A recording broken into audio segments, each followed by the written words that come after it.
Good afternoon. Today we're going to be looking at the first act, which is known as the Skills Development Act.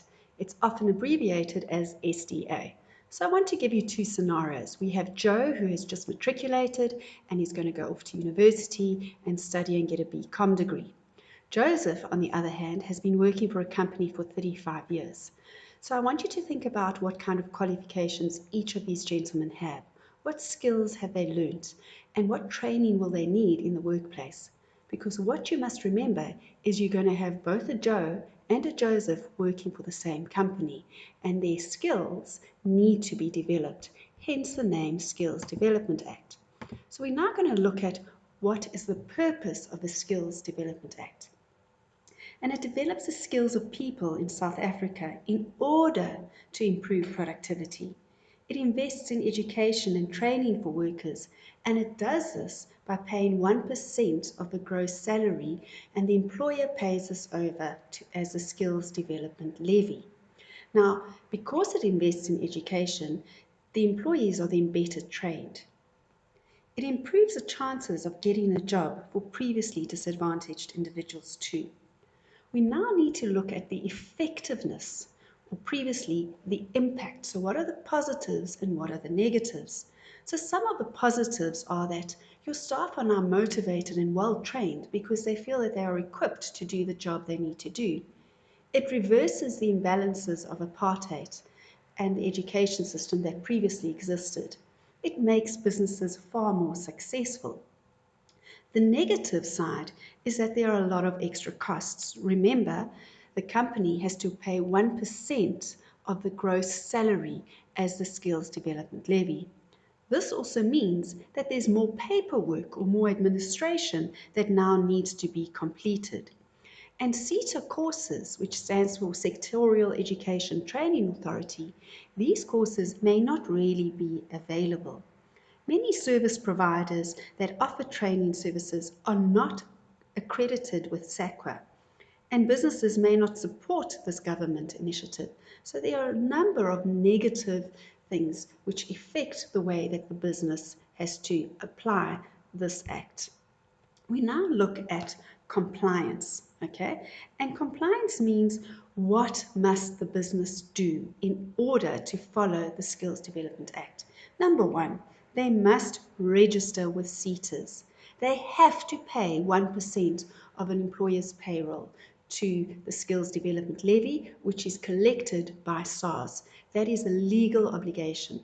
The business also has to submit a workplace skills plan, right? So again, this is where the administration part comes in. And if you employ more than 50 employees, you have to appoint a skills development facilitator. The next thing we need to look at and understand is what are the penalties for non-compliance, for not doing the above four things? Well, number one, you can't claim any grants from the skills development levy.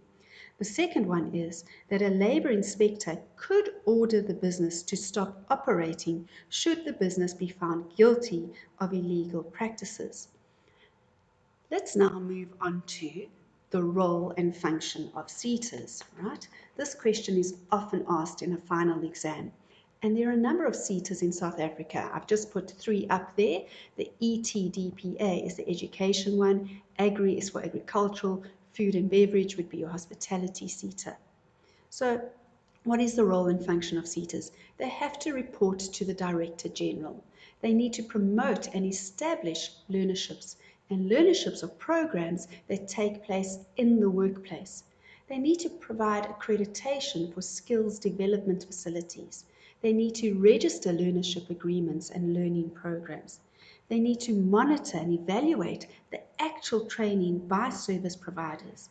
They need to oversee training in different sectors, like I've got the food beverage sector, the education sector, there's even a banking SETA. So all of these things are things that a SETA has to do. Now, remember I spoke about the skills development levy of 1%. This is the funding that SETA then uses in order to do its role. Okay, so the skills development levies paid by employees, how is that split? 80% is distributed to the different SETAs, okay? And you can see in this diagram there, it says there's a mandatory grant of 20%, SETA administration, discretionary grants, so that all adds up to 80%. The other 20% is paid into the National Skills Fund. This NSF, and I'm sure you may have heard of it, is often used to pay for university students who come from impoverished areas and can't afford to pay the university fees. The other funding of SETA comes from donations and grants from the public. If there's any surplus funds from the government, they will then pass that money over to the SETAs. And they also get funds for giving services, for providing these services to other training institutions. Now, another issue we must think about is discriminatory actions according to the Skills Development Act. And this would be if you prevent employees from signing for a learnership due to their age or their position in the workplace. You cannot stop someone from wanting to be part of a learnership. Unfair promotion of skills and development to certain employees. So in other words, if you favor one employee over another and always send that same employee to courses and you don't give other people opportunities. If you give false information in any of the documents, like the workplace skills plan, then that is discriminatory as well. And lastly, this question is often asked in a final paper, right? In South Africa, we have two strategies. The one is called the National Skills Development Strategy, and the second one is the Human Resource Development Strategy. And you're often asked to compare the two. So the NSDS encourages good quality training in the workplace. The Human Resource Development Strategy is about looking at the skills and the skills shortages in the entire South African workforce, right? The NSDS provides for the participation of government, organized businesses and labor. They want people to help to develop the skills in the workplace. Whereas the HRDS looks at trying to grow the economy by having higher employment levels so that poverty can be reduced. The NSDS improves social development through economic development by getting people with the right skills so that they can be more productive. And lastly, the HRDS, they promote social development and social justice to help alleviate poverty. So you can see the one side is more about poverty and the whole of South Africa, whereas the NSDS is more about the workplace and getting things right within a smaller environment. And ladies and gentlemen, that is the end of our first legislation, which is the Skills Development Act. I hope that has helped a bit, and I'll see you soon.